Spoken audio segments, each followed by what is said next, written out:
देखिए क्वेश्चन में क्या है कि एक ये फिगर गिवन है, इसमें angle between two plane mirror ये 70 डिग्री है और एक रे ऑफ लाइट आ रही है कितने एंगल पे ये नहीं पता है, यही पता लगाना है। हुआ ये है कि पहला रिफ्लेक्शन हुआ, फिर वो पॉइंट सी पर जा कर के दोबारा रिफ्लेक्ट हो गई और दोबारा रिफ्लेक्ट होने के बाद वो जो है ना इसका पाथ ये पहला वाला जो मिरर था M1 उसके पैरेलल हो गया। यहाँ पे ऐसा नहीं बोला गया है कि ये वाला जो रे है ये M2 के पैरेलल है, मे और मे नॉट भी, ऐसा बोला नहीं गया है। इनफैक्ट नहीं होगा। यहाँ पे बोला क्या गया है, बस जितना बोला गया है उतनी ही बात का यूज़ करना है कि ये जो CD है वो OM1 के पैरेलल है। तो बताइए थीटा कितना होगा, कैसे किया जाएगा। इसके लिए आपको कुछ बेसिक ज्योमेट्री समझनी होगी कि अगर हमारे पास में दो पैरेलल लाइन हो और एक लाइन उसको क्रॉस करे तो ये जो एंगल होता है, ये जो एंगल होता है इन्हें अल्टरनेट एंगल कहते हैं और ये इक्वल होता है, दोनों इक्वल होता है। ठीक है, यही बात यहाँ पर यूज़ होगी।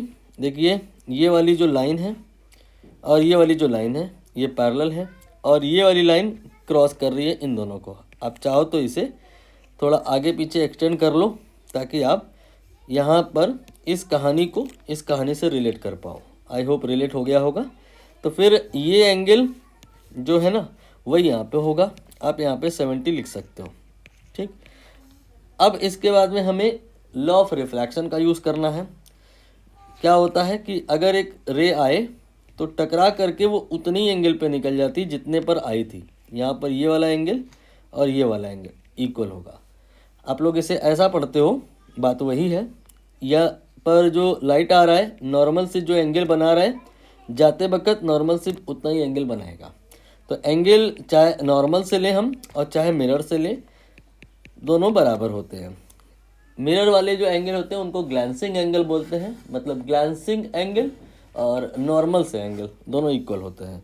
तो यहाँ पर ये लाइट आ रही है, जितना एंगल यहाँ बना रही होगी उतना ही एंगल जाते वक्त यहाँ बनाएगी। यहाँ कितना बन रहा है 70, तो यहाँ भी कितना होगा 70। अब आपको इस ट्रायंगल को फोकस करना है। ट्रायंगल में तीनों जो एंगल होते हैं के बीच का जो टोटल होता है, तीनों एंगल का जो टोटल होता है वो 180 होता है। 70 और 70 ये 140 हो गया। 180 में 140 माइनस करें तो ये आपका 40 आ जाएगा। अब चेक कर लो, ये तीनों मिला करके 180 हो रहा होगा।